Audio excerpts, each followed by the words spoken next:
Welcome to এডুটেক্স Niranjan YouTube channel.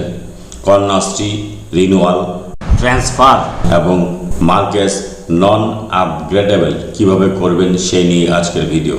এটা হচ্ছে academic ইয়ার 24-25-এর জন্য। তো লগ ইন করে নিয়েছি আমি। লগ ইন লিঙ্ক এই ভিডিওর ডেসক্রিপশন বক্সে পেয়ে যাবেন। সেখানে ক্লিক করলে ডাইরেক্ট আপনি পোর্টালে প্রবেশ করতে পারবেন। যখন পোর্টালে লগ ইন করে নিয়েছি তখন দেখুন বাদিকে কিছু মেনু রয়েছে, renewal and upgradation. Renewal and upgradation এই অপশানটাতে ক্লিক করব। ক্লিক করার পর এখানে দেখুন রয়েছে রিনিউয়াল ফর্ম এন্ট্রি 2024-25, এই অপশানটাতে আমি ক্লিক করব। এই অপশানটাতে ক্লিক করলাম। এখানে সিলেক্ট ইয়ার করবেন, সিলেক্ট ইয়ার 24-25 করলাম। আর এন্টার এমপ্লয়ি আইডি এখানে কিছু দিতে হবে না, সাবমিট অপশানে আমি ক্লিক করলাম। সাবমিট অপশানে ক্লিক করার পর দেখুন এখানে নামগুলি চলে আসবে, যে সমস্ত স্টুডেন্টদের আপনার ট্রান্সফার বা রিনিউয়াল বা মার্ক নন রিনিউয়েবল অর্থাৎ যাদের রিনিউয়াল করবেন না তাদের এই মাঝখানের যে ঘরটি রয়েছে সেখানে ক্লিক করে কাজ করতে হবে।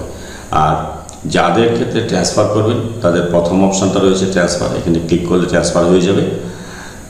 আর এডিট করতে হবে যাদের রিনিউয়াল করবেন তাদের ক্ষেত্রে।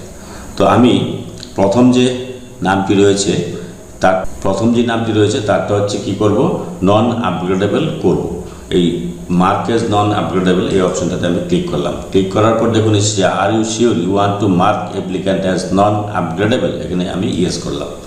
এবার ইয়েস করার পর কারণ দিতে হবে, কি কারণে আপনি আপগ্রেড করবেন না, প্লিজ সিলেক্ট রিজন। এখানে অনেকগুলো রিজন রয়েছে, তার মধ্যে থেকে যেটা আপনার ক্ষেত্রে অ্যাপ্রোপ্রিয়েট হবে সেটা সিলেক্ট করবেন। তো এখানে আমি নিচে দেখুন রয়েছে not eligible for Kanyashree as per guideline, এই অপশনটা আমি সিলেক্ট করব। এখানে মার্ক অ্যাজ নন আপগ্রেডেবল এই অপশনটাতে ক্লিক করলাম। দেখুন এটা নন আপগ্রেডেবল হয়ে গেল। দেখুন এটা হয়ে গেল। এবার 3 নম্বরে যার নাম আছে তাকে আমি ট্রান্সফার করব। ক্ষেত্রে আমি কি করব, এই যে দেখুন প্রথম যে অপশনটি রয়েছে এই যে ট্রান্সফার, এই অপশনটাতে আমি ক্লিক করলাম। ট্রান্সফার অপশনে ক্লিক করার পর are you sure you want to transfer the applicant, এখানে আমি ইয়েস করলাম। দেখুন এটা ট্রান্সফার হয়ে গেছে, 3 নাম্বার ট্রান্সফার হয়ে গেছে। এইভাবে একটি পেজে 20 জন করে আছে, 20 জন, টোটাল 51 জন রয়েছে। তো আমি এইভাবে 20 জনের করার পর কি করতে হবে সেটা আমি দেখাচ্ছি। আমি লাস্ট পেজে চলে যাচ্ছি, 3 নাম্বার পেজে কম রয়েছে, আমি রিনিউয়ালটা 3 নাম্বার পেজে দেখাবো আপনাদের। দেখুন 3 নাম্বার পেজের ক্ষেত্রে 41 নম্বরে যার নাম আছে তাকে আমি কি করব, রিনিউ করব। তো রিনিউয়ার ক্ষেত্রে এখানে এডিট অপশানটা রয়েছে, এই এডিট অপশানটাতে আমি ক্লিক করলাম। এডিট অপশানে ক্লিক করার পর এখানে সে এখন দেখুন ক্লাসটাকে চেঞ্জ করতে হবে, কারণ এখন সে আগে সেটা ক্লাস 8-এ ছিল, এখন সে ক্লাস 9-এ পড়ে। এখানে 9 সিলেক্ট করলাম, কাস্ট অটোমেটিক চলে এসেছে, আধার নাম্বার এখানে চলে এসেছে, মোবাইল নাম্বার অটোমেটিক চলে এসেছে, রিলিজিয়ান দেখাচ্ছে, এবার আইএফএসসি কোড ইত্যাদি সব দেখাবে। এখানে আধার নাম্বারটা কিন্তু আধার কার্ডটা আপলোড করতে হবে। এবার আপলোড আধার একটা অপশান রয়েছে, এবার আমি এখানে আপলোড আধার যে অপশানটি রয়েছে এই চুজ ফাইল অপশানে ক্লিক করে আমি আধারটা আপলোড করব। তার আগে কিন্তু আমি আধারটা একটা ফাইল করে রিনিউ একটা ফাইল করে সেই ফাইলে সবার আধার কার্ডটা এনে রেখেছি। এখানে দেখুন রিনিউয়াল একটা ফাইল রয়েছে, রিনিউয়াল এই ফাইলটা আমি ক্লিক করলাম। এই ফাইলটাতে দেখুন এই যে সবার আধার নাম্বার এখানে রয়েছে। তো আমি যারটা করছি সে হচ্ছে তার আধার কার্ডটা এখানে রয়েছে, তারটা আমি এখন কি করব, আপলোড করব। এই যে তার আধার কার্ডটা এখানে রয়েছে জেপিজি ফরম্যাটে, এটা আমি করে দিলাম, করে ওপেন। এই আধার কার্ডটা চলে এসেছে। নিচে দেখুন 2টি চেকবক্স রয়েছে, একটা হচ্ছে ক্লাস হ্যাজ বিন আপডেটেড, আর আধারে যার ফটো আছে সেটা সেই ছাত্রীটিরই ফটো, এরকম একটা ডিক্লারেশন রয়েছে। এবার আমি ভেরিফাই আধার ডিটেলস অপশনে ক্লিক করলাম। এখানে দেখুন submit for tax verification, Aadhaar number রয়েছে, নেম আধার অ্যাজ পার জ্যোতিকা একই আছে। তো আবার সাবমিট ফর ট্যাক্স ভেরিফিকেশন এই অপশনটাতে ক্লিক করব। তারপর click here for image verification, এখানে আবার অপশনটাতে ক্লিক, তারপরে আপডেট অ্যান্ড অ্যাপ্রুভ অপশনে ক্লিক করলাম। তাহলে এই স্টুডেন্টটার কিন্তু আপনার রিনিউয়াল হয়ে গেল। এইভাবে আমি লাস্ট পেজের প্রত্যেক স্টুডেন্টের রিনিউয়াল করব। এই যে এটা দেখুন এখানে ড্যাশ চলে এসেছে।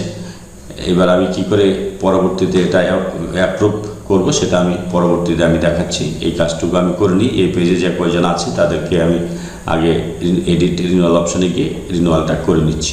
এবার দেখুন এই একটা ক্যান্ডিডেট রয়েছে, একে যখন আমি রিনিউয়াল করব তখন হচ্ছে নেম মিসম্যাচ আছে।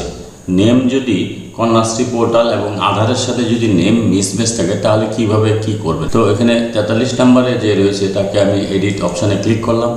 এডিট অপশানে ক্লিক করে আমি এখান থেকে ক্লাসটা চেঞ্জ করলাম। ক্লাস 8-এ ছিল, ক্লাস 9-এ চলে এলো। এবার এখানে সব অ্যাকাউন্ট নাম্বার, আধার ইত্যাদি সব দেখাবে। এবার চুজ ফাইল, এখানে আধার কার্ডটা আপলোড করব। তো আধার কার্ডটা আমি আপলোড করছি। আধার কার্ডটা আপলোড করার পর এখানে চেকবক্সে ক্লিক করলাম। দুটো চেকবক্স রয়েছে। প্রথমটা হচ্ছে ক্লাস আপডেট করা হয়েছে, দ্বিতীয়টা হচ্ছে যে আধারে যা ফটো আছে সেটা হচ্ছে সেই বেনিফিশিয়ারির ফটো। এবারে ভেরিফাই আধার ডিটেলস অপশানে ক্লিক করলাম। এবার দেখুন আধার নাম্বার দেওয়া রয়েছে, আর আধারের সাথে যে নাম রয়েছে, আধারের নামের স্পেলিং রয়েছে একটা, আর এখানে কন্যাশ্রী পোর্টালে রয়েছে আর একটা। তো সেই ক্ষেত্রে বলছে এখানে the name in the uploaded Aadhaar image does not match the name registered in the Kanyashree portal. অর্থাৎ কন্যাশ্রী পোর্টালের নামের সাথে আধারের নাম ম্যাচ করছে না। Do you want to proceed? আমি এটা ইয়েস করব। ইয়েস করার পর এখানে একটা রিমার্ক দিব। কি রিমার্ক দিব? তো আমি দেখে নিয়েছি ব্যাঙ্ক অ্যাকাউন্ট, আধার এবং বার্থ সার্টিফিকেটের নাম একই আছে, শুধু কন্যাশ্রী পোর্টালে নামের স্পেলিংয়ে একটু ভুল আছে। তো এটা আমি এখন এখানে একটা কমেন্ট রিমার্ক দিয়ে সাবমিট করব। কি রিমার্ক দিব? রিমার্কটাকে টাইপ করে নিই। তাহলে দেখুন যখন আধার কার্ডের নামের সাথে কন্যাশ্রী পোর্টালের নাম মিসম্যাচ এসেছে, একটু স্পেলিংয়ের মিস্টেক, সেই ক্ষেত্রে আমি দেখে নিলাম তার ব্যাঙ্ক অ্যাকাউন্টের নামের সঙ্গে আধার কার্ড, বার্থ সার্টিফিকেট একই আছে, তাহলে টাকা পাওয়ার কোনো সমস্যা হওয়ার কথা না। তা আমি রিমার্কে লিখে দিলাম name in the bank account, Aadhaar and birth certificate is mentioned as Roshni Baspur, ROSNI Baspur, but in Kanyashree portal it is Roshni Baspur. কিন্তু কন্যাশ্রী পোর্টালে আছে ROSH, একটা এইচের গোলমাল। এইচ আধারে এবং ব্যাঙ্ক অ্যাকাউন্টে রোশনি বানানে এইচ নেই, আর কন্যাশ্রী পোর্টালে আছে। It is declared from the school end that the Roshni Baspur and Roshni Baspur is the same person। এই কমেন্টটা করে আমি submit and proceed tax verification করে দিলাম। তারপরে দেখুন ক্লিক হেয়ার ইমেজ ভেরিফিকেশন করলাম, ট্যাক্স ভেরিফিকেশন হয়ে গেল। এবার আমি আপডেট অ্যান্ড অ্যাপ্রুভ করে দিলাম। দেখুন এটা তাহলে আমার হয়ে গেল। একটা পেজে 20 জনের করে নাম থাকে। আমি লাস্ট পেজটা করছি 41 থেকে 55 অবধি। তো এটা যখন সবার রিনিউয়াল হয়ে যাবে বা ট্রান্সফার বা মার্ক নন রিনিউয়েবল যখন হয়ে যাবে, সিলেক্ট ফ্রম দ্য লিস্ট, এখানে দেখুন চেকবক্স রয়েছে। এর পরবর্তী কী কাজ? প্রত্যেকটা পেজে কিন্তু একই রকম কাজ করতে হবে।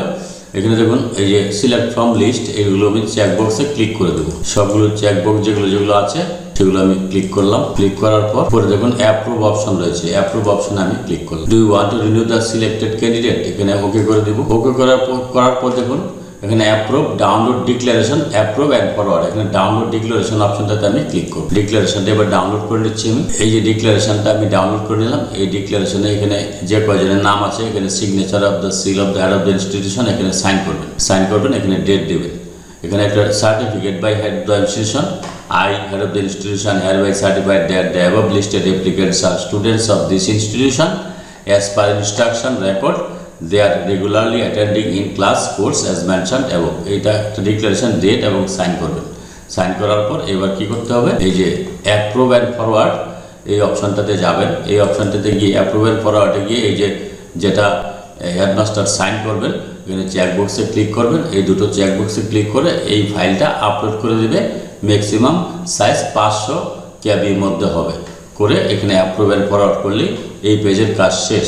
এবার পরবর্তী এটা আমি নো করলাম, এখনও যেহেতু আমি করবো না ফরওয়ার্ড, কারণ হচ্ছে হেড অফ দ্য ইনস্টিটিউশনের সিগনেচার হয়নি। পরবর্তী ক্ষেত্রে কি করতে হবে? এই যে 1 নাম্বার পেজে যাদের আছে তাদের ক্ষেত্রে 1 নাম্বার পেজের ক্ষেত্রে 20 জনের নাম আছে। এই 20 জনকে আপনার যখন রিনিউয়াল হয়ে যাবে তখন আপনি 1 নাম্বার পেজের সেমভাবেই করতে হবে। যদি ভিডিওটি ভালো লাগে please like, share and subscribe this channel to get notification off the next update. Thanks for watching.